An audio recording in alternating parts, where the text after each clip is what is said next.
नमस्कार, मैं भूपेंद्र सिंह, सहायक प्राचार्य हिंदी, अवध बिहारी संस्कृत महाविद्यालय रहीमपुर खगड़िया।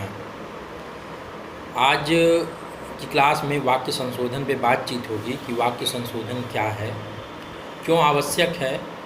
तो सर्वप्रथम हम वाक्य के बारे में समझते हैं कि वाक्य हम कहते किसे हैं। तो दो या दो से अधिक पदों के सार्थक समूह को जिसका पूरा अर्थ निकलता है वाक्य कहते हैं। उदाहरण के लिए लेते हैं तो सत्य की विजय होती है, यह एक वाक्य है क्योंकि इसका पूरा और सार्थक अर्थ निकलता है।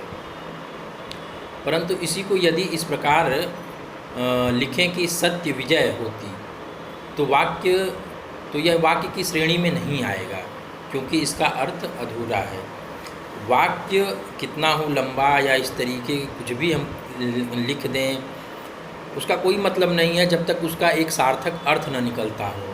तो कहने का यही मतलब है कि वाक्य हम तभी कहते हैं जब दो पदों का मेल हो या दो से अधिक पदों का मेल हो और उस मेल का कुछ सार्थक अर्थ निकलता हो। तो अब वाक्य ये हो गया। अब वाक्य शुद्धि के संदर्भ में हम बातचीत करते हैं कि वाक्य शुद्धि क्या है। तो वाक्य भाषा की अत्यंत महत्वपूर्ण इकाई है, इसलिए परिष्कृत भाषा के लिए वाक्य शुद्धि का ज्ञान अति आवश्यक है। वाक्य रचना में संज्ञा, सर्वनाम, विशेषण, क्रिया, अव्यय से संबंधित या अन्य प्रकार की अशुद्धियाँ हो सकती हैं। अतः कुछ उदाहरणों के माध्यम से ये हम जानेंगे कि कहाँ कहाँ वाक्य में अशुद्धियाँ होती हैं, चाहे वो संज्ञा के रूप में हो या सर्वनाम के रूप में हो या विशेषण, अव्यय, नाना प्रकार की चीज़ें जो एक वाक्य को बनाने में लगती हैं या लगता है। तो उन सारी चीज़ों को हम क्रमशः बातचीत के दौरान समझेंगे।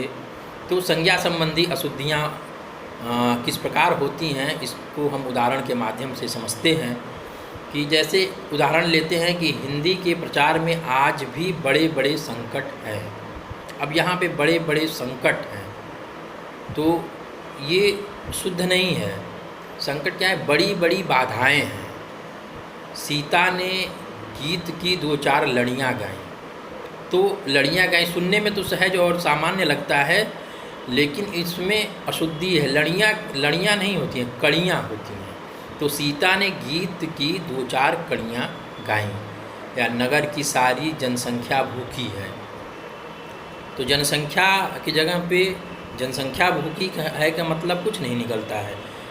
उसकी जगह पे होना चाहिए कि नगर की सारी जनता भूखी है, इस तरीके से।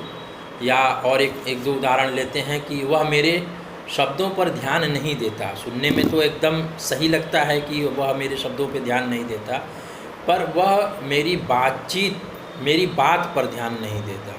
शब्दों पे ध्यान देने का कोई मतलब नहीं है, क्योंकि हम कुछ बोल रहे हैं, वो बातचीत हो रही है, तो हम कहेंगे कि वह हमारी बात पर ध्यान नहीं देता। मुझे सफल होने की निराशा है। तो सफल होने की निराशा क्या होता है? आशा होनी चाहिए।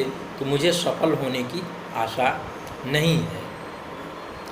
इस समस्या की औषध उनके पास है। औषध दवा का नाम है। इस समस्या का समाधान उनके पास है।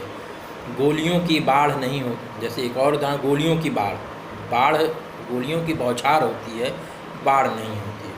तो जिसकी लाठी उसकी भैंस वाली कथा चरितार्थ होती है। तो कथा नहीं, ये कहावत है। तो कथा की जगह कहावत, जिसकी लाठी उसकी भैंस वाली कहावत चरितार्थ होती है। तो ये सारी छोटी छोटी अशुद्धियाँ हैं जिन पे और अगले क्रम में बातचीत होगी। आज के लिए इतना ही। नमस्कार।